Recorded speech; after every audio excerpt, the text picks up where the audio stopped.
All right. All right. We're ready to go. I am here with Anna Trupiano, a friend of mine from the past 10 plus years. And you were the first person that came to mind when I started thinking of doing this podcast and who to interview. And the list of topics were endless, and deaf ed and working with deaf and hard of hearing students was one of them.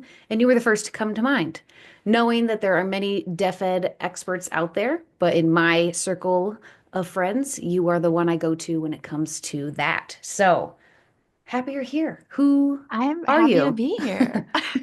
Tell people who you are.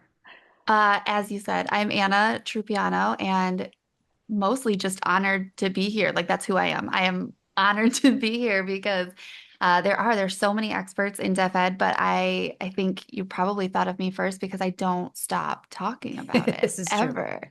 But yeah, I have been working as a deaf education teacher for the past 6 years. And prior to that, I was an educational interpreter mainly for 7 years. I also did some freelance and VRI and things like that. But my passion was in education, and I just took the most roundabout way ever to get there, starting with like film way back, and then minored in ASL, got my interpreting certification, started interpreting in the educational setting as people often do, Mhm. for better, for We'll talk worse. about that. Yeah. Yeah. And found a passion there, decided that was going to be my career, then realized, nope, that wasn't actually my passion. My passion is real life teaching. And I think a lot of interpreters in the education field, you know, or you don't know. Yep. And so went back, got my master's in deaf ed, and I student taught at Kendall Demonstration Elementary School, which is the elementary school on Gallaudet's campus. And it changed my whole life. I learned more there than I have learned in all of the many college years that I Hmm. had. And so after that, I went back, interpreted for one more year to get all of my life together, and then taught at Indiana School for the Deaf for a year. Pandemic, I don't know if you remember that. Came Barely. back, yeah, Yeah. came back to Michigan to be close to my family, and went back to the school that I was interpreting at for several years prior. And we have done so much work and have this brand new type of program going, and it's all very exciting. And that's me. I'm also a mom, and I like improv. That's me. Yes. And a great friend and funny and passionate and all the things. Yeah. I know you've given a handful of workshops on various topics. Um, but today, the main topic, which I think you could talk for hours about, and you have a presentation about that people should find, is just language deprivation, which is Mhm. the new term, which is a great term to have um, a actual way to word it Yeah. versus calling A it other things. diagnosis. Yes, Yeah. which we Yep. will talk about that too. Um, but yeah, why is this topic important? Why do we care about this? I think language deprivation impacts not just education, it impacts the entire deaf community. It's it's been a huge cycle of oppression for Ever? as long as we've existed as human beings. And I think now, like you said, we finally have a name to put to what we've been seeing for years and years and years. And the more we talk about language deprivation, the more we talk about how we instruct students with language deprivation, interpret for people with language deprivation, the more those conversations happen, the more research we get, the more data we get, the better outcomes we get. And so it's quickly become like my life's work, my passion, because in education, I think you just see it constantly, nonstop. And to sit back and see that happening and feel like you're not able to do anything is just crushing. And so I'm one of many people who are trying to not sit back anymore. Yeah. If anything, talk about it. If anything, Mhm. acknowledge it, recognize it. Um, Yep. yeah. So the main what we're talking about today, mainly, what would you say what if a K-12 interpreter, an educational interpreter is working in a K-12 setting, mostly what you're talking about would be applicable. to someone maybe in lower elementary, middle school, high school? I mean, applicable to all, I imagine, but more so younger? Yeah, yeah, I think, like you said, I think it spans, I mean, all of education, but I focus specifically on younger grades, elementary. That's why I'm in elementary, because I think that's where the intervention is most beneficial to have Well, happen. yes. So again, like not to say that you can't do interventions in middle school or high school or that you shouldn't, but just if they're going to have the most impact, you want to get them earlier Done. as opposed to later. So most of what I talk about applies to elementary because that's ideally where you would like to see those interventions happen, but they can be um, individualized and put into other grade levels too. Yeah. This is going to jump all over the place. Who's Yeah. identifying this? Me, this 19-year-old who just graduated, or let's say 22-year-old who graduated from the ITP and went into K-12. I just got my EIPA. Am I supposed to identify this kid? How So do I yeah, know what where language do you start? deprivation? Right. Yeah, what do you do? Where do you start? And I think there, you said a few things there that I I want to know. talk about, and I want to try to hit both of the things that first came to my mind because they're both important. So I'm going to start with identifying language deprivation and talking about that. But the most important piece in that is that it's a spectrum. And Mm. so a lot of people hear language deprivation and, well, actually, you know what? Let's back up for a second and talk about what language deprivation actually is. Yes, thank you. Because Um, it's labeled many different things, but yeah, yes. and I have an idol. I idolize Dr. Sanjay Gulati. I hope I'm saying his name correctly. He is the person who did a lot of the research to really talk about what it is, diagnose it, get the word out. He's deaf himself. He's a professor. If you have a chance to hear him speak, he can talk about how it impacts the brain. It's incredible. But he sort of said, not just him, but Dr. Wyatt Hall as well, said that language deprivation is a chronic lack of full access to a natural language during the critical period of language acquisition. And there are a couple key phrases there. A chronic lack, which Right. means it's happening daily. So, if a kid has access and then once in 5 days they're missing like 20 minutes, that's not a chronic lack. Mhm.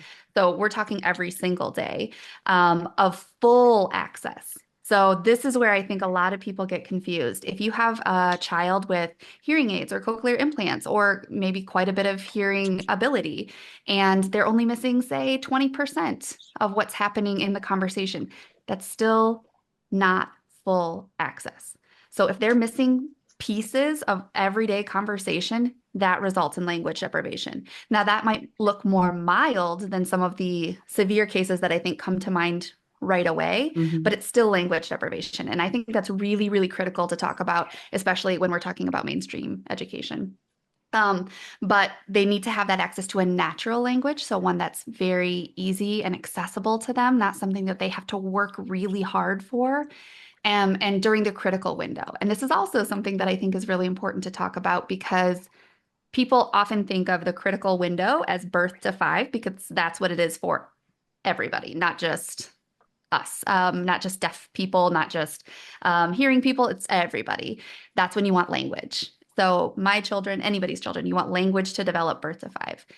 But what we're seeing in language deprivation is if children don't have a fluent first language by the time they hit about puberty, their brains have now formed differently than they Mhm. were set out to form. So they did not have a disability outside of, if you want to classify deafness as a disability, they didn't have anything different about their brains. But because they didn't have that full language access and did not get a full language by the time they hit puberty, now their brains, depending on where they are on that spectrum, have formed more similarly to someone who has a cognitive impairment than Mhm. someone who is neurotypical. And so, what that tells us is we have the chance to prevent that Right. disability from forming if we can get them language, but we're not.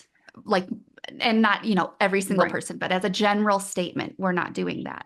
And that impacts so many kids from such a young age to and they die. You know, it's just Hmm. language deprivation impacts everything. And so if they don't have that fluent language, the way they perceive the world, the way they access the world, the way they think about the world is so different. And that doesn't mean you should stop trying by the time they hit puberty. Like you should continue because you can still learn and grow, but it's just going to be harder. It's just going to be trickier. And it's just not fair. Like, I mean, I know a lot of things aren't fair, but this is very Preventable. unfair, yes, to do Right. that to a kid. So I think that's really important to first establish. That's what language deprivation is.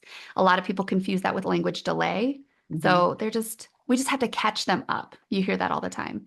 If we get them language, we'll just catch up. They're never going to catch up. Once they've missed that critical window or they have all of these years of language deprivation, to get to the same ending point is going to look different. How they learn, how they access things. Doesn't mean they can't get to that same ending point, but we're not trying to catch up. We're not trying to hit the same benchmarks that you would see in a typically developing child with language. We're going to be doing it differently. So those are very different key terms. And I think a lot of people don't understand those basic things.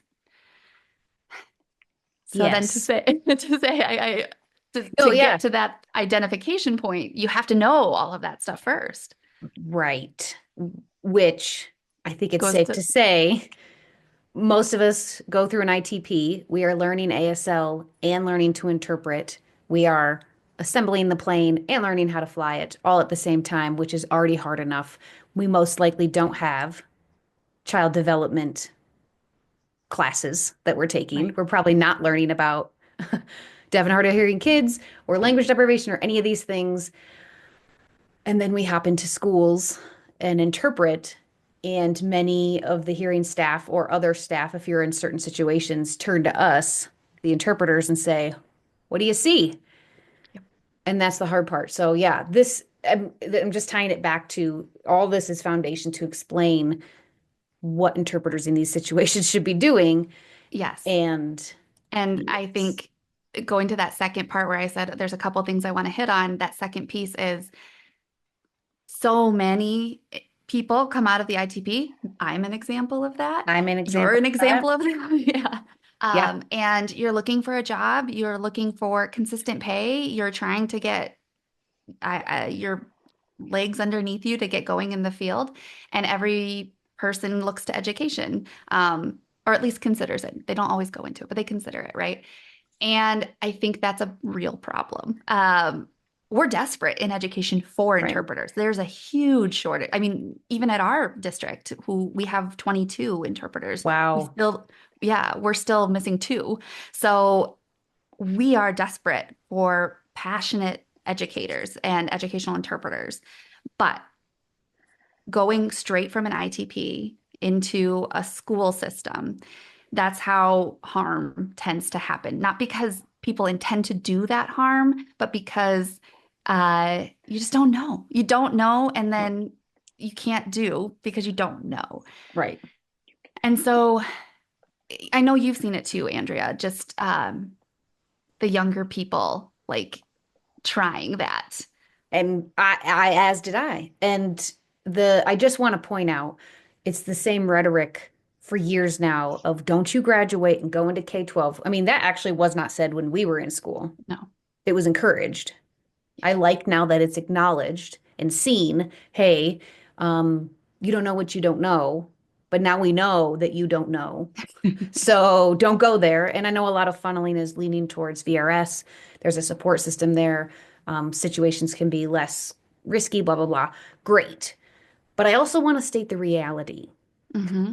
I also don't like going, well, just don't do it. Well, Yep. because it's happening and it probably will still happen. So when I talk to students or recent grads, I think like in my notes here, I wrote in all caps, what do we do then? And Yep. then I think just even hearing your message and students to go, oh shit. Oh, Yeah. that's what I would Yeah. be walking into because I as sure as heck did not know graduating, going into me with one deaf student in an all hearing district, all everything at 22, had no idea what I was walking into. Um, the only piece of advice I always say to students is if you are going in K-12, you need to know all of this Hmm. and go into a space where you have support. Go to a Yes. district with 22 other interpreters where you can go, I need help, or what do you do? Or that's the only thing I can think of. An only piece of advice I have for folks is go into a space that you are fully aware of what you're stepping into for the best you can, and then be supported. I Yes. mean, And to that point, like I want to hope that people listening to this, especially people in education, especially people hoping to go into education, didn't just turn off the podcast at that point and go, oh, well, this isn't what I'm looking for. right, because we still Because need people to go there. Like, yeah. it's a Well, catch and that 22. It's, I think that's exactly what I tell students too is please don't go or please try not to go into a district where you're the only interpreter or you're one of five interpreters in the whole district.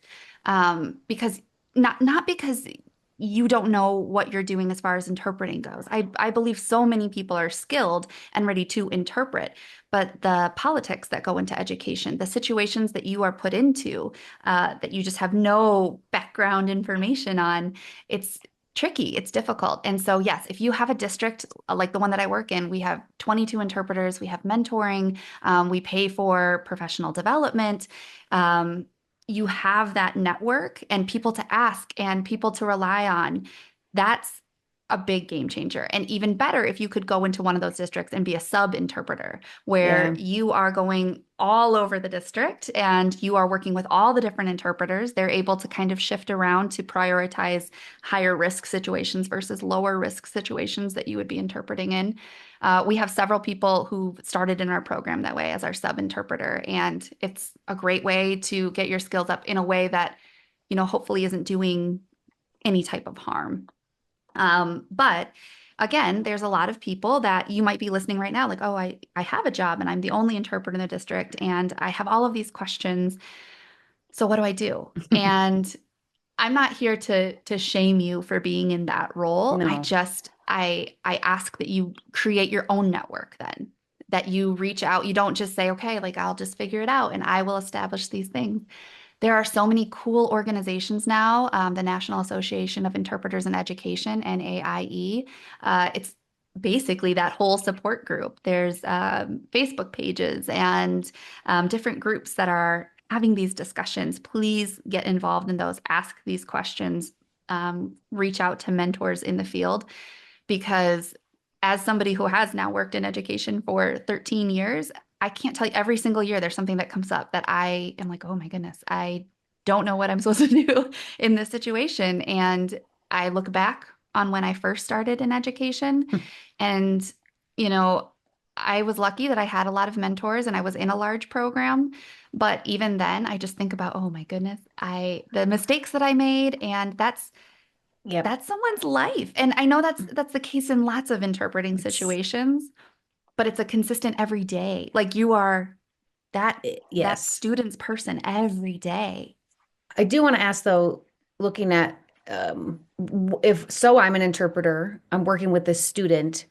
How do I even know if there's language deprivation? Like, what do I have to see? What does that look like versus they just don't know a lot of signs, or like, what does that look like? Right. And I think that's again just kind of going back to that same point. Once you have experience, it's like you can see it. And I feel like a Yes. lot of us see it and know Yes. it. Yes. But for a long time, we haven't had the things to say, like, I know it's that, but I Hmm. don't know why I know it's that. And back to Dr. Sanjay Gulati, he has kind of listed the symptoms, not kind of, he did list the symptoms. So we have things to talk about and see. So the main symptoms of language deprivation that you're going to look for, first of all, is that limited vocabulary. Again, it's a spectrum. So which language are you looking at? And I have students in my classroom, which we can talk about a little later, who hear quite well. And English, they have a really good vocabulary in English, but their ASL vocabulary is very low. And so trying to discern language deprivation in a kid who has a pretty solid L1 is difficult. But you go back to that, is it a full language? Are they still having gaps? Are they still struggling to figure out what people are saying? And when you're looking at that vocabulary conversationally, they're able to pick up on a lot of things because when we're talking in conversations, in education, we call it BICS and CALPS, but I'm going to call it social language versus academic language. That's high context. It's repeated very frequently. They're talking about Pokemon. I know everything about Pokemon. I can fill in those gaps. Then you get into the classroom, and those students that they speak English pretty well. Suddenly they're failing, they're floundering, they're behind. People are saying they're not paying attention, that they just don't care, all of those types of things, when in reality, they don't have that language to support their academics because not all of that information is repeated very consistently. Or you hear erosion. When were you talking about that at the dinner table? Ever, you know? So Right. those kids can have language deprivation too. So it is difficult to just go by that limited vocabulary. That's not always the best one. But if you have a student where they don't know their own name, you can pretty much Clearly. just say, Yeah. yeah, they have language Yeah. deprivation. Um, Lack of time reference. So a lot of these students struggle with yesterday, tomorrow. Yesterday I saw my sister, and that was 4 years ago. Uh, that Yep. type of time is tricky. In ASL, I think the actual symptom is called disturbed spatial organization, but it's just talking about when they set things up in space. It doesn't always stay where it should. It isn't placed where it should. You see a lot of, like, if they have those classifiers, maybe they start on the right, they're talking about their friend, and suddenly that jumps to the left, and you're like, who's this? Who is this person? But they're not able to set things up in a visual organization. They don't have full sentences, that lack of syntax. So instead of saying, yesterday in English, yesterday I saw my mom, they would say something like, yesterday, mom. See, Mm. yes. That kind of makes sense in ASL, but It does. It's a bad example, yeah, but yeah, same but idea. if you were to voice it, that's kind of what it Right. would look like, I guess. But yeah, they don't have those full sentences. They don't make sense. And that's a tricky one a lot of interpreters miss because you get to know that student really well and you Yes. understand, you can fill in those gaps without even thinking about it. Right. But if, Andrea were to come in and voice for that student I wouldn't from know. a freelance world, she would be like, sorry, what? Right. So that's always the filter that I have if I'm assessing if they have a good grasp of syntax. They do a lot of gesture, a lot of pantomime. I have students who people will be like, wow, they're an incredible signer, and they're just very good with classifiers. Right. Like they can tell you the entire plot to Iron Man just in classifiers. And you're like, were there signs in there? Do they have a single word? Like, It's a skill though. um, it is, but again, there's so many tricky parts where if you're not really aware, you can mess it up. But the biggest one is that disruption in thinking, mood, or behavior. So a lot of these students have a lot of frustration, which is understandable, but they also have, they haven't developed theory of mind to understand what other people are thinking. They only have what they think at higher ages. And so that impacts how they see the world. And they don't have emotional intelligence. They haven't really been working on emotions or regulating like other students have. And so they appear to be these really dysregulated, quote, problematic kids and are so frequently misidentified as emotionally impaired or autistic or like a large variety of things. And not that there are anything wrong with any of those diagnoses, but if it's the wrong diagnoses, they're not going to get the right interventions. Right. So those are the things that we look for in identifying language deprivation. Who looks for me as an interpreter who sits down and hopes I actually understand ASL in the first place and then Yeah. see a kid sign ASL in the first place. Like how, and I know we'll get to it, but like, what do I do in these situations? Who's diagnosing? Who's there to help me see those things? Hopefully, a deaf ed teacher, hopefully, a whole team of people, but most likely me and a deaf ed teacher or me and another interpreter to actually catch the things that these hearing people in this system don't see. Yeah. Well, when you're looking at a bigger program like mine, we know what language. I said that very confidently, but like we're still figuring all of that out. But we have that grasp that it's there Yes, and how to work with it. Even our school psychologist has a background in sign language, so he's able to talk about it. Um, but Most of the your program's big. Not every program's that big. And exactly. so, I'm just saying all of that to say, hey, when you step in these spaces, No, you're not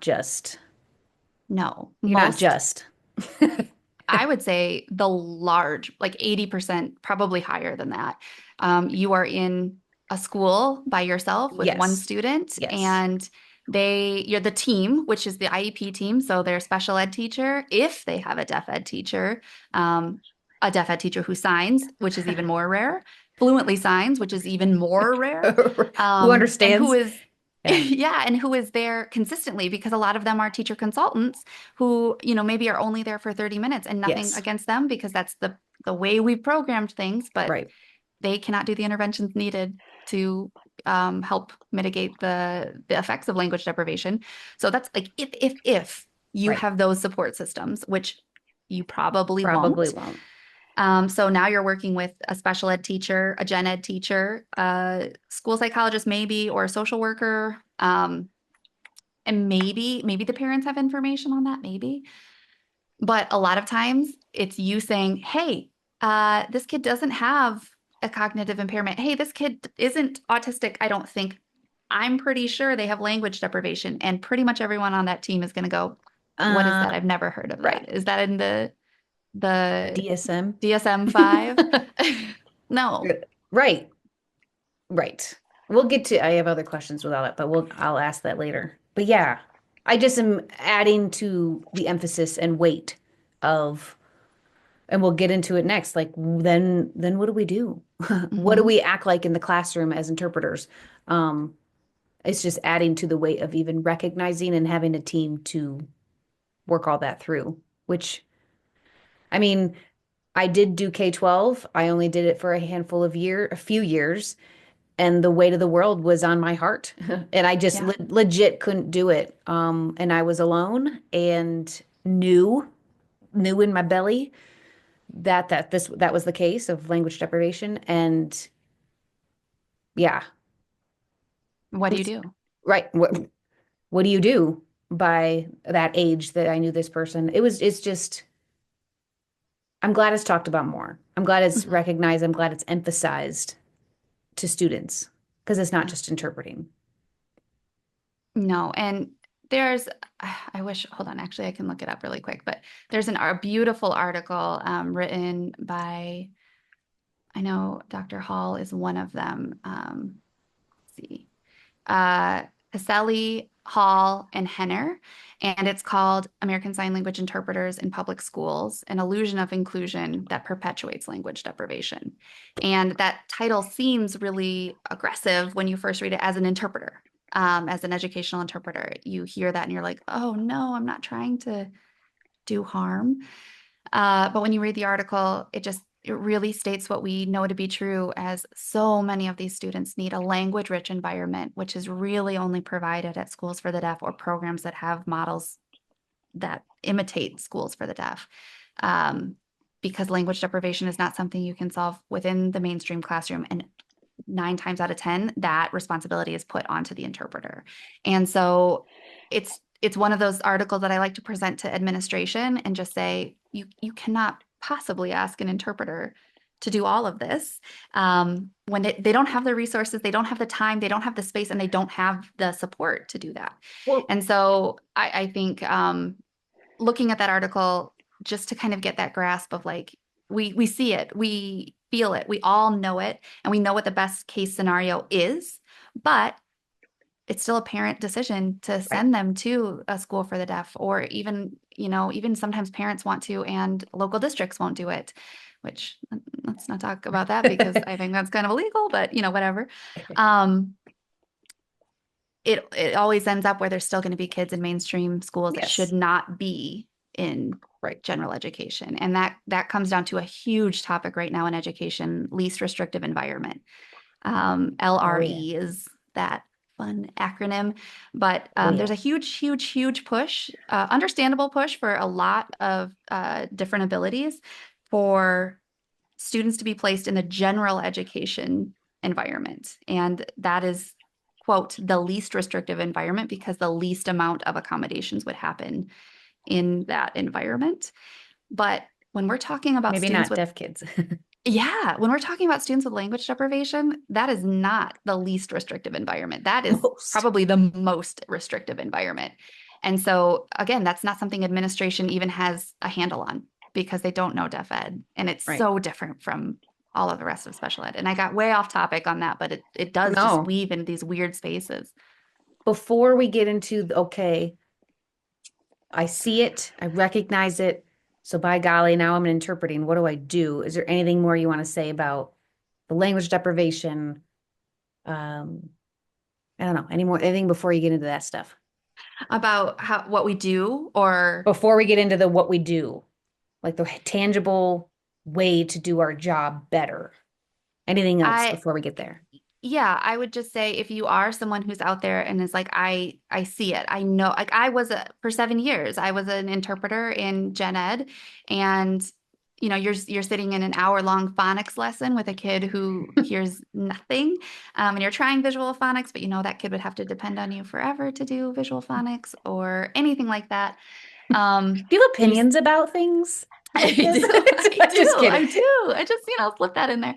Um, but you see these kids that are that's an hour every day that they're not able to participate, and they don't know what their name is or what a mom is, but they're supposed to do math. You're sitting back and watching that.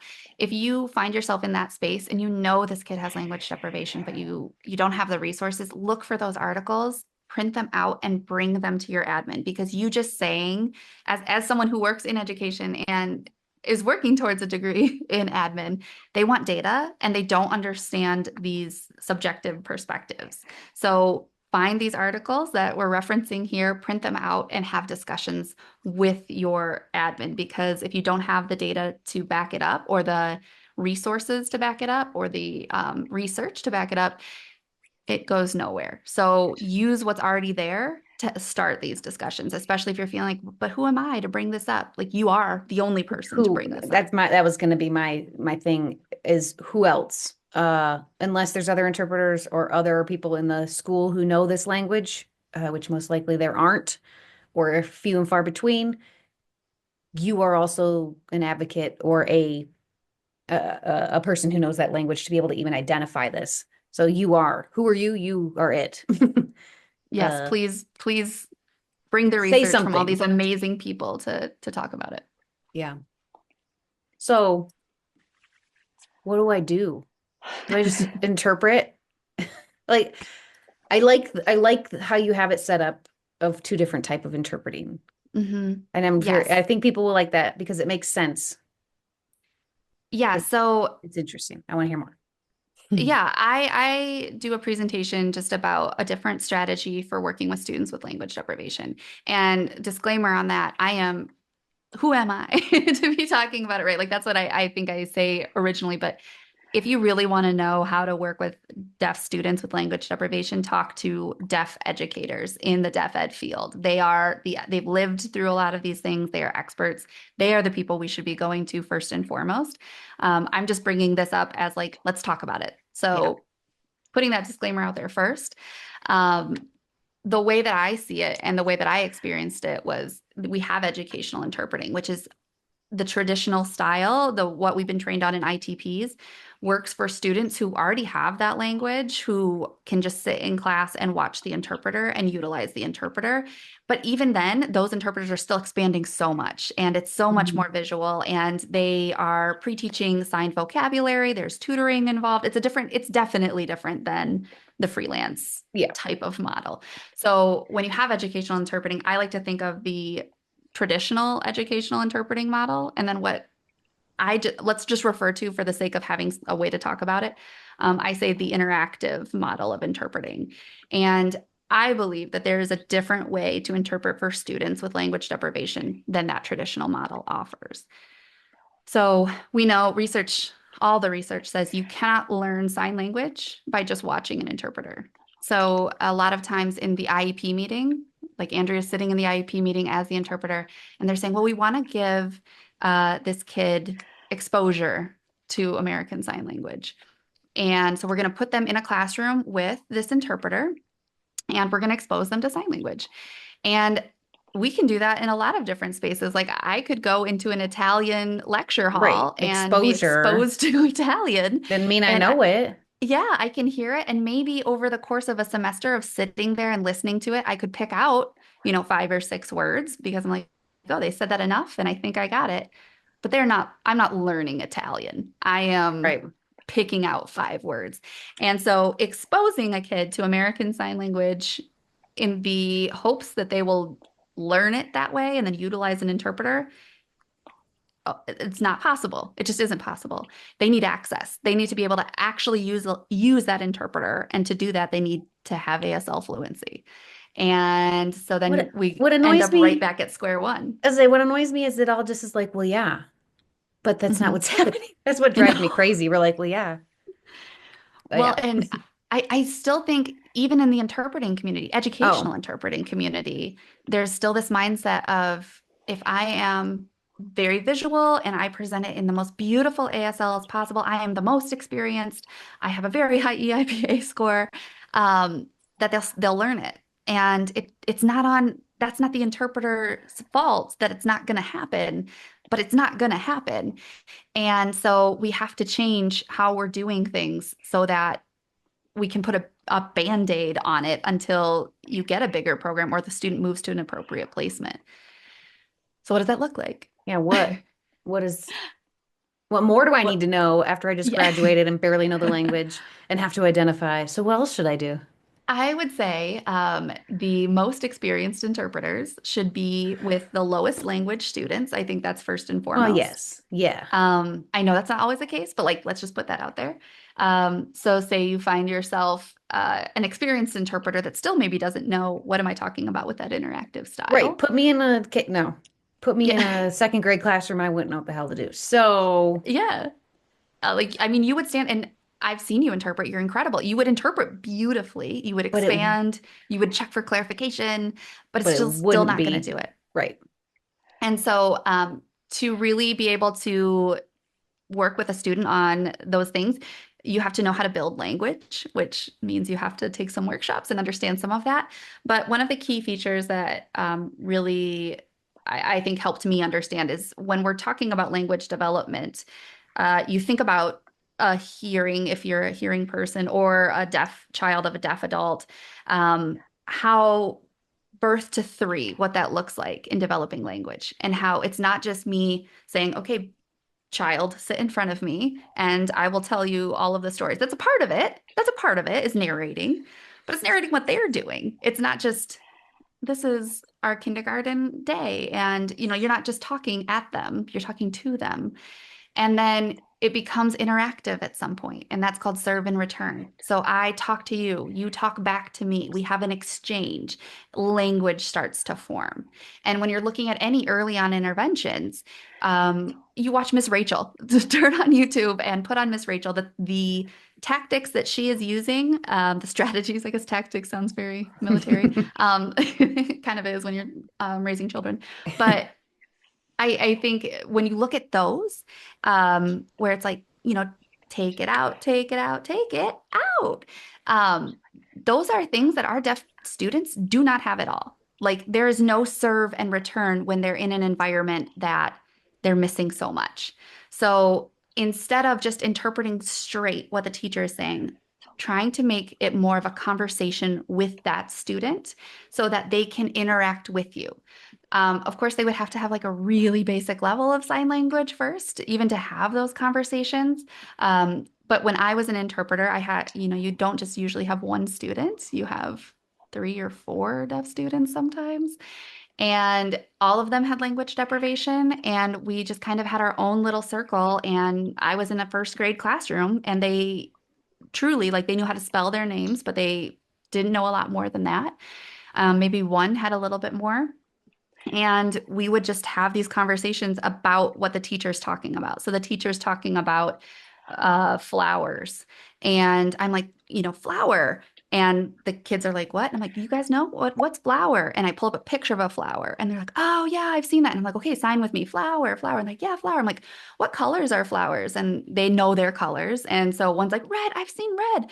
And I'm like, yeah, red. And we'll pull up a picture of red. It's this conversation. And the other kids are talking about the life I was cycle. to say, while the teacher's still talking and you're half Hmm. listening, but you Hmm. aren't quite with all of that, you try to get that in.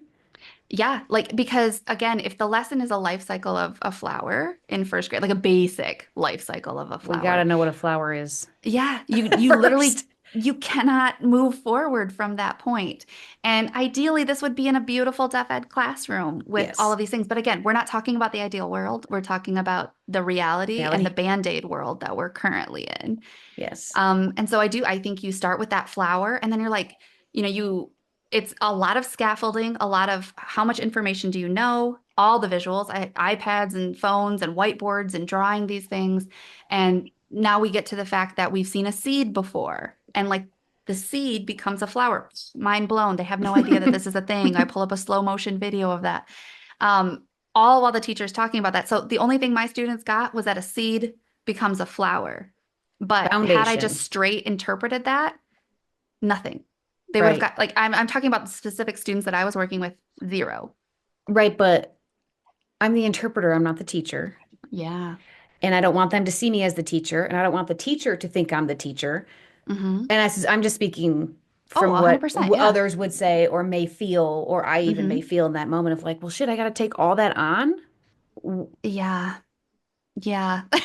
It, But what if I'm teaching it wrong? What if I don't say the right things or sign the right things? Am I teaching in a moment? That's just my yeah.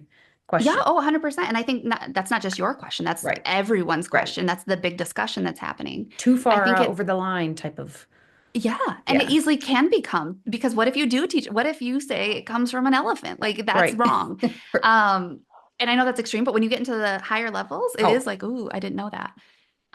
So for this model to work, you really have to have that relationship with your gen ed teacher and you're checking in constantly, like constantly.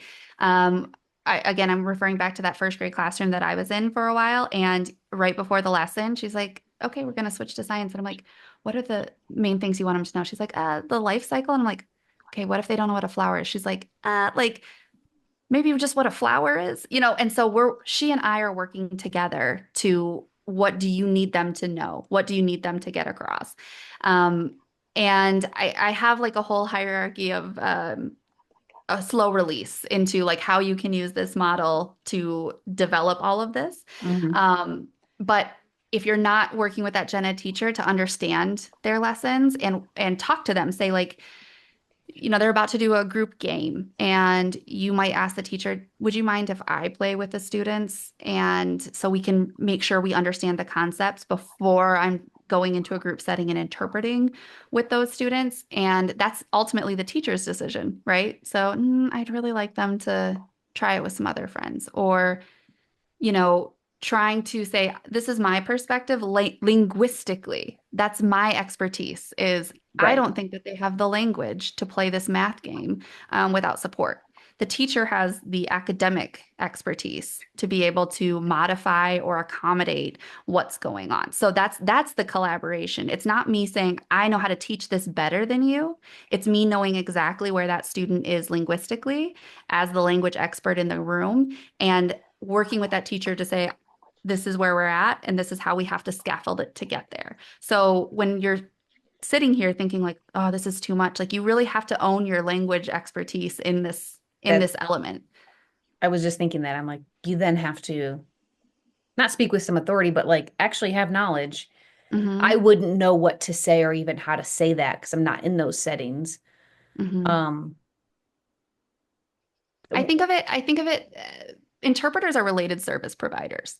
And we often don't hear that label because if you put that label on an interpreter, that means they have to bill for Medicaid and they have to do all this paperwork.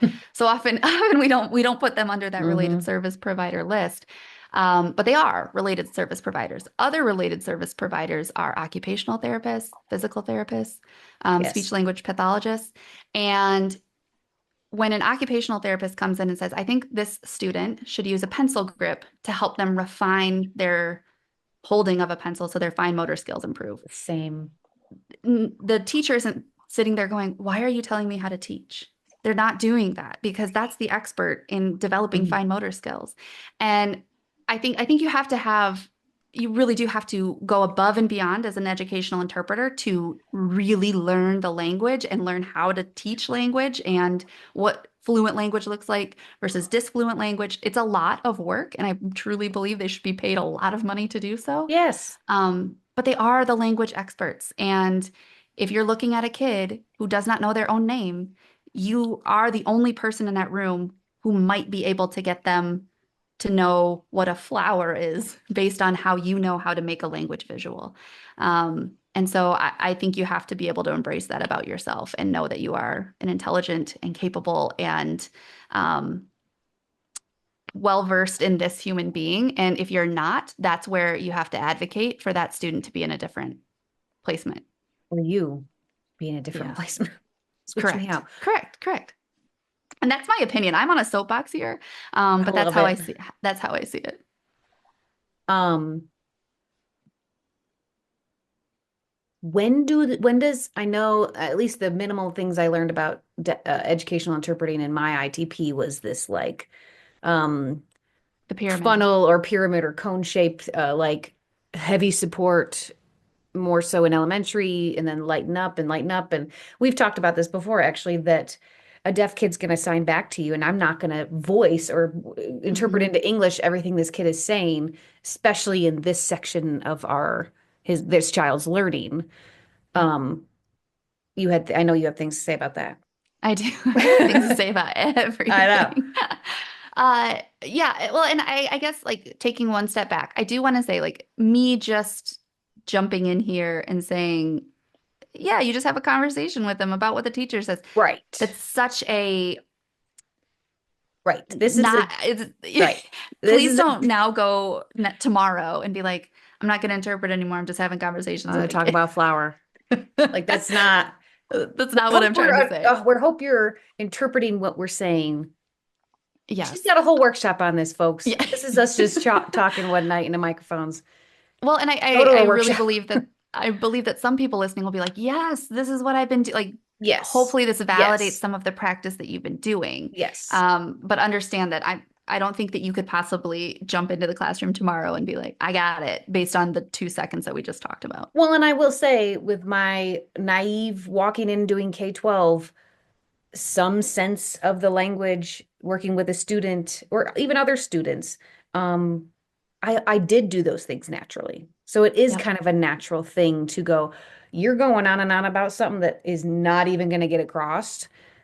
Let's get you on page one of what a flower is. So yeah, I Yes. think you're right. We do that naturally. I mean, I imagine I even do it in the freelance world. It's just Yeah. because I will say, and I have it in my notes to say that we are seeing these students as adults, and I'm seeing this in every facet of work that I work. And it's glaringly obvious after all these years of work of like, yep, yep, yep. And the way we interpret or way freelance interpreters interpret to these folks is different as well. I don't know. It's Yeah. yeah, back to my question of Well, no, I think that's a good point though, is it's just part of interpreting. It's yes, and there's different levels of it. And what we're talking about right now is level one. literally. And it's an unfortunate level one. So yeah, I think it applies to everyone and everyone is sort of doing it. I just, yeah, putting that caveat out there that I hope that you're not hearing this and being like, I know how to do it. And it's not just easy. It's Yeah. yeah, Um, when we're talking about that pyramid, I think what you were referencing is that the lower levels of education, so kindergarten, first grade, have the most hands-on intervention as far as expanding language, vocab. And as you get closer to graduation, there should be very minimal interpreter guidance. It should be as close to freelance as you yeah. can get. That's the main thing I ever learned about Yes. K-12. And again, with typically a language typical developing child, that makes sense. And I agree that that's what we should be doing. But if you have the kid who doesn't know their own name, it's going to look different. The pyramid's going to look different. And so I have sort of a slow release idea of how that can transition from that interactive interpreting into that traditional model. And part of it's the receptive part and part of it's the production part. But receptively, yeah, if a student starts having this conversation with you and you're like, do you know what an elephant is? And they say yes. And then you voice yes, that ruins all of it. Or if you're working with a student and you're signing about something, animals, and they say, oh, deer. Yeah, I saw a deer before, and my dad hunting killed, blood everywhere, crazy, heart come out, pumping, what a first grade, second grade kid might do. If I voice that in the middle of class, they embarrassed. They're trying to talk to me. They're like, I have language. I have something to tell you. And when we're in that first level, let all the language is good language.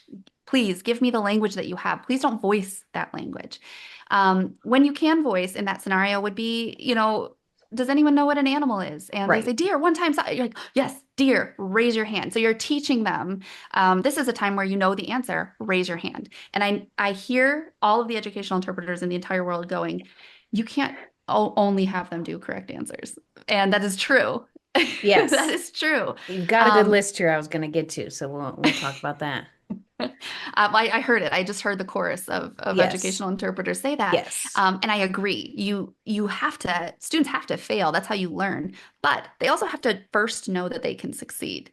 And so if you have a child that has no idea if they are smart and they don't know if they know any answers, they have to have a lot of right answers first before they even have the confidence to think about a wrong answer. And so we want to make sure that they're understanding, like, if I raise my hand and I get an answer right, like, this is me participating. This is what it feels like. I am smart. I am capable. I can learn. I trust this interpreter. Once you get good at all of those things, you move on to the next level where maybe you're not voicing most things, but you remind them, hey, if you blurt out, I'm going to voice it. You give them that warning and they're like, oh, okay. And Or isn't there an intuitive piece to it? I just would imagine. I feel like I can do that when talking with deaf people. My gut mhm, goes, this is a convo between you and me. Or that is something that you're just saying, and it should be interpreted into English. mhm. So I want to say it's intuition, it's a gut, it's a knowing of the language and the person. But There's a not part of that everybody's though. got that. Yeah, So, but there's a part of that in educational interpreting that you actually do teach them that because oh, so a it's lot of deliberate. a lot of kids are like, hey, Ugh. person that knows exactly what I'm saying, I'm going to tell you everything I've ever thought of in my Of entire course. life. And it doesn't matter what There's got to level of be a language they have. They're like, boundary. yeah. So you just like that's part of our role as educational interpreters is like slowly teaching them that how it works, how interpreters work. And so there's like a little bit of teaching that happens there because otherwise that kid is going to just talk to Right. you all day, Okay. every day. Yeah, yeah. That makes sense. But yeah, I think there's a scaffold. Like again, I don't want to go into all of it because I think that will take the rest of the podcast. But when we're talking about production, starting with we're checking in all the time. We're having these drawing on whiteboards, high visuals, pulling up our phone every 4 seconds, teaching them this is the classifier or this is the sign. Sign it with me. Okay, did you see that sign? Let's talk about it again.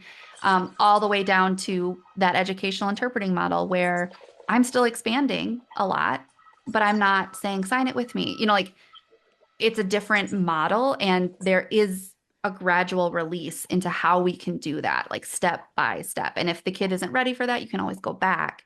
But, and I don't want to, I feel like this is like me being like, go to my workshop if you want to learn more.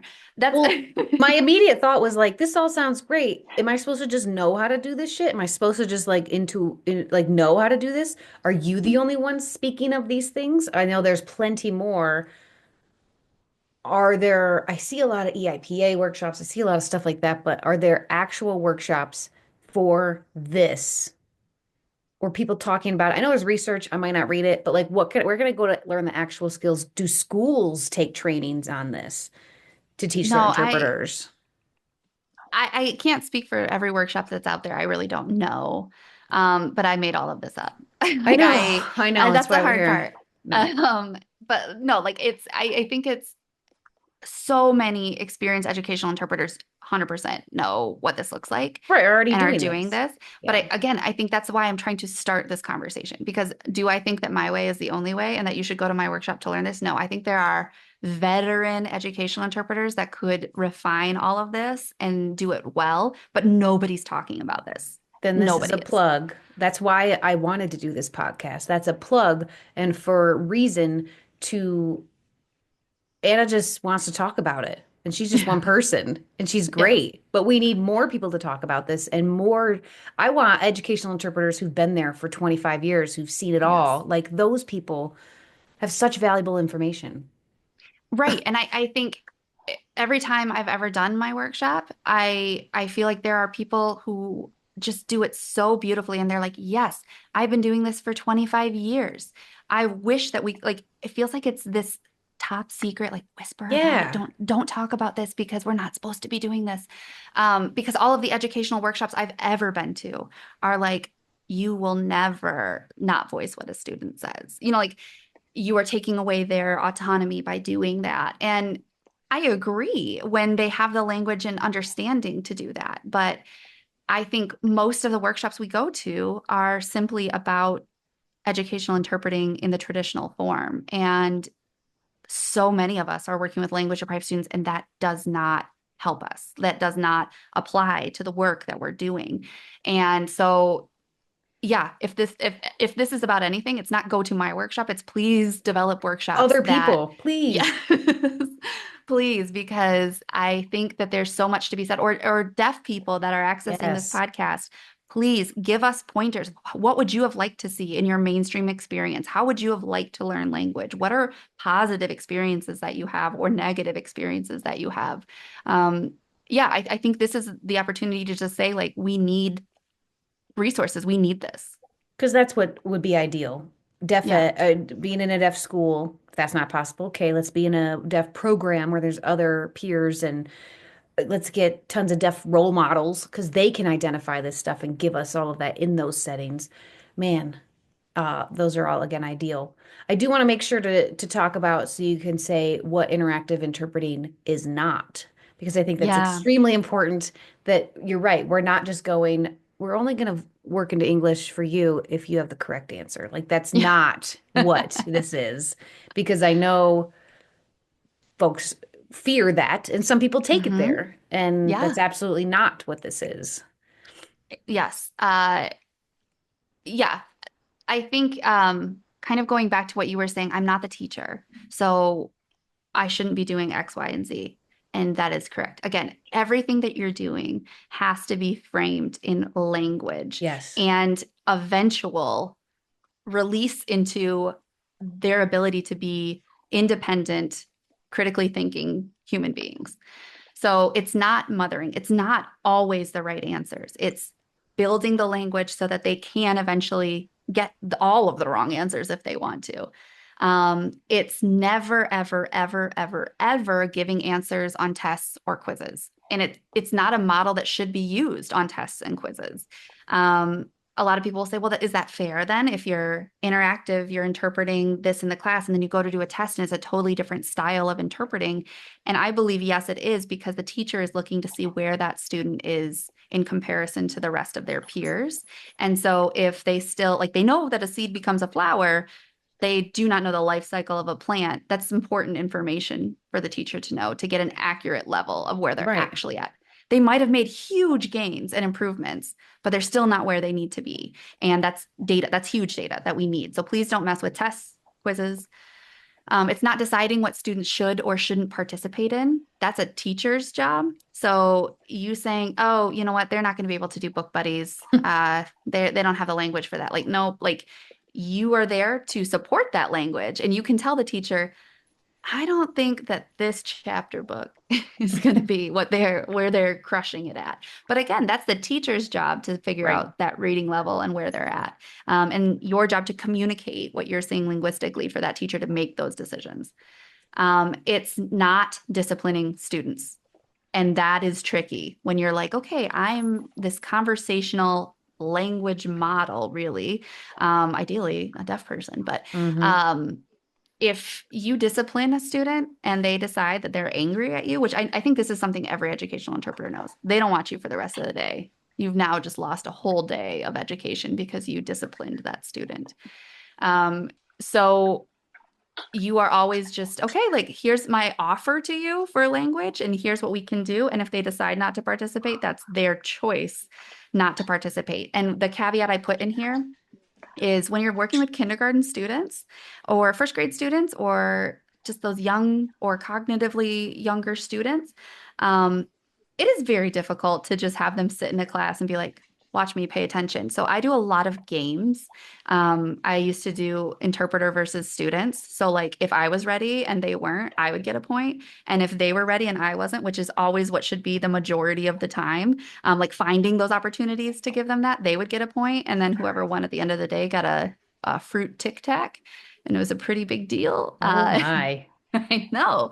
Um, but they were into it. Like they love being better than me. And so when I could find those opportunities, it's positive behavior reinforcement, really. Like PBIS at its core is just I'm finding opportunities to reward them. And every so often being like, oh, looks like I'm ready and you guys aren't. I'm not saying like, how dare you not look at me? I'm just saying, whoop, I'm ready. You're not. So I get the point. And they're like, oh no, the tic tac. So finding little games like that, incentives that are positive to participate and to join in, that's different than like disciplining and being like, no, you're staying in from recess because you didn't watch me once today. The interpreter that I work with right now with my second grade students, I'm having a really hard time. They're not watching her as much as they should be. So we're playing a game called the secret word. And sometime during math, she signs a random word that doesn't like alien comes up. Or I think yesterday it was snowman. And it's like they're talking about math, and suddenly she'll sign the secret word today is, and if the students are watching and they get it, they get a prize in my classroom. Nice. And if they're not watching, they don't get it. And it's not her disciplining at all. It's just a secret word comes out at some point, and that incentivizes them to watch. And it's just kind of that training tool of like, yeah, you guys got to watch the whole time. And if they don't, they don't. It's not a big Right. deal if they don't, but just don't get whatever prize it is that week. I mean, we all need that tic tac. I know, right? Um, Oh, and sorry, the last one. It's just please. not an ideal. This situation is not an ideal solution. It's No, not it's what I want to see reality. happening. Yeah. Um, and I think that's what I mainly want to get at is we've got a lot to say of what we wish it would be. But I Hmm. really, really, especially in just an interpreting world in general, want to move into the space of what is Yeah. to maybe then find solutions because that is Yes. what is, um, even if it's not ideal. There's a lot of resources out there. Hmm. There's plenty of workshops. Can I promote your Instagram? Is it diving into deaf ed? It is diving dot into dot def ed. Okay. Um, and yeah, I would love people to reach out and ask questions or challenge. I think some people hear this and they're like, oh, gee, this is the end all be all. And it really isn't. It's a I think, conversation. again, the conversation. So please, like, questions, comments, critiques. I'm up for all of it, but mostly it's like, hey, are you interested in talking about this too? Let's connect. Yeah. Is there anything else you want to say about it? There's so much more I want to say I about it. mean, Like I could talk about it. Oh, my dog feeder is going off. So that one means it's second. time. Um, but No, I think the only other thing that I would like feel like I need to say is just this quote yes. by Dr. Sanjay Gil. I know I've dropped his name a lot, but he is pretty cool. There's a book called Language Deprivation and Deaf Mental Health, and it doesn't super apply to education, but there is the chapter that he wrote about language deprivation that I think everybody should read. But he has this quote in there that says, "Deaf children can be raised in loving homes, treated by medical specialists, fitted with high-tech electronic aids and provided special education, yet still emerge from childhood with a devastating, permanent, and preventable disability." And that is the reason why I think we have to keep talking about it because it's not like this is something that used to happen. It is happening every single day all over the country, all over the world. And if this isn't the solution that you're looking for in what we need to do, then please, please, please be a part of finding the solutions that will work for these people. Yes. Diving dot into dot deaf ed. And at the end of each episode, I like to highlight a deaf organization, a deaf owned business, something. And perchance, My Nice Mag sweater. I know. Maggie and Kendra, some students that I've worked with who are now graduate, um, bought me this. It is through Language Priority and Deaf Owned Business. Used And to be a deaf education teacher. yes, and very much is a witness to, on our website, it says the devastation that happens when children who are deaf or hard of hearing are deprived of their basic human right, language. And the purpose of Mhm. our shop is to raise awareness and the fact that full access to language must be the priority for deaf and hard of hearing children. So, shout out to Language Priority. And follow her Um, on Instagram because she has all of this information that is yes, incredible. and good merch. Yeah. Um, Thanks so much. This was great. And I feel like the whole conversation was us barely touching on any one Oh. topic. None of And this made any sense and made more yeah, people more no. confused. And Yeah. good luck, everyone. Yeah, I hope that this was mildly helpful and a Yes, little bit confusing. it's what we're here for. I Have a, am so excited to hear the other episodes oof, of this podcast. I cannot wait.